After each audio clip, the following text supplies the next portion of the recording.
Bismillahirrahmanirrahim. Assalamu alaikum students. This is Umaira Said Lecture Time Institute, and today we are going to discuss the barriers in communication, and this topic is particular for the communication skills students. And the agenda for the today's session is that today we discuss the communication and the barriers of communication. There are number of barriers of communication, few I have mentioned here, which are the majors, and these are some minor barriers. So, before discussing the barriers in the communication, pick out your pencils and the papers to note down the important points, so that we may discuss in your WhatsApp group. So, prepare your questions as well. So, what is communication? Any one of you just take the right to the past and then bring out the definition of communication. Yes students, what is communication? Yes, communication is the transferring of ideas from one person to another person. It is transferring of thoughts, ideologies, emotions.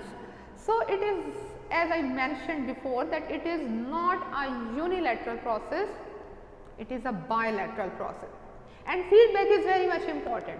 Like if I am speaking and I am not getting the feedback from you, then my communication is useless. So, feedback is very important to make it unending process. So, communication starts with your birth and ends with your death, God forbids.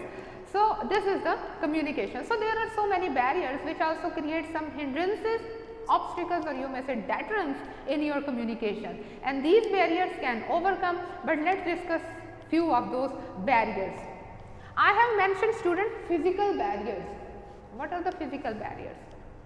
Suppose you are standing on one end of the street and your partner is standing on the other end of the street.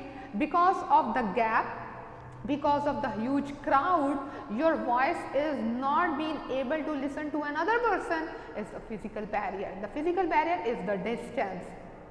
Suppose you have a listening disability, you cannot hear properly, this is one of the hindrances.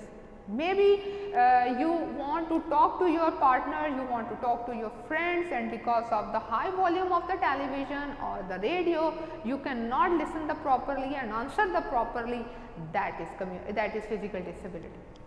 You are listening my lecture on your laptop or on any of your gadget, but because of external noises, because someone is slamming the door, someone is drilling outside, some is using some kind of a drilling machine is outside. So, these are the physical barriers that your communication is being disturbed. So, this is the physical barrier. Number 2, cultural barrier. We are living in a Paki culture, religious culture, Islamic culture. We have our own ritual, we have our own boundaries. So, every culture has its own demands.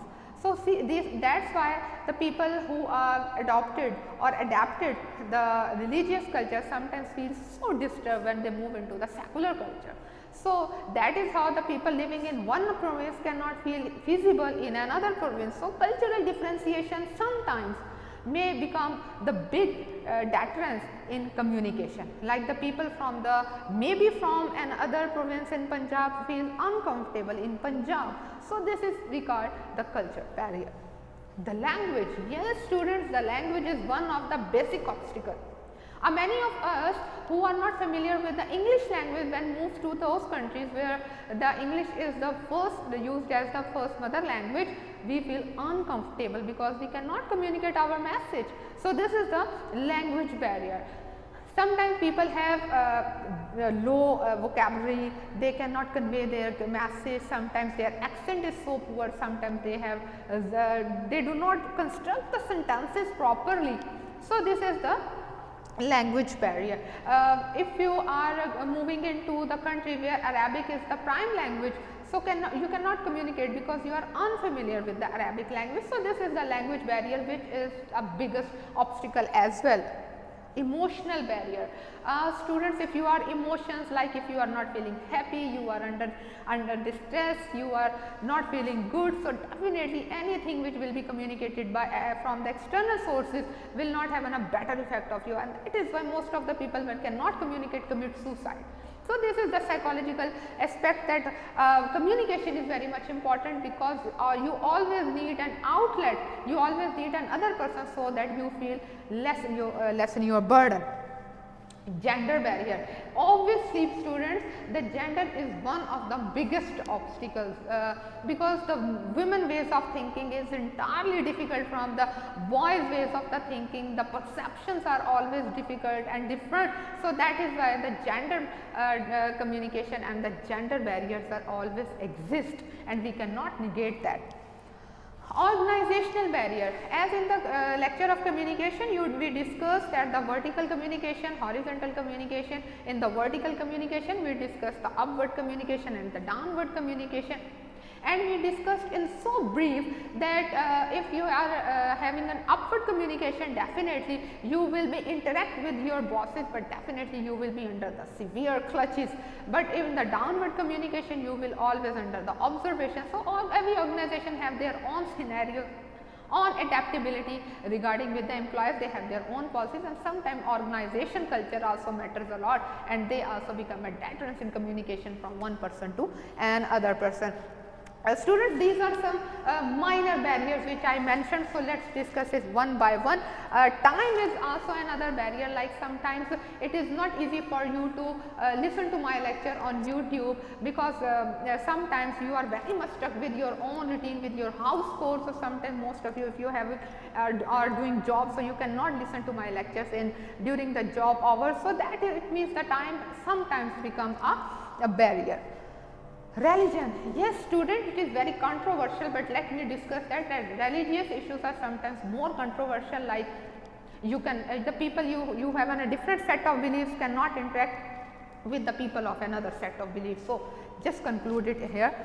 Questions. Most of the students ask so many questions that sometimes it creates disturbance for the teacher to communicate and deliver the whole lecture. So this is sometimes become deterrence in communication. Pen. Many of you students will listen to the lecture in the class, they start ticking their pencils and the pens. So it becomes the continuously tick, tick, tick, tick, and become a deterrence in communication. Distance. Obviously, if there will be the distance, there will be the no communication. Lesser the distance, the better is communication. The bigger the distance, the lesser will be the communication. The last is distraction. Sometimes when I deliver the lectures in the class, or sometimes when you people take lectures in the class, there are few instances and the few things which can distract our attention. Sometimes we start watching here, sometimes we starting watching there. So these distractions are also other important factors of communication. But your mental presence is very important for communication and for the deliverance. So this was the lecture number 3, my dear students, for the communication skills. I hope you have write down all the important points. Inshallah, see you with the lecture number 4. Thank you so much.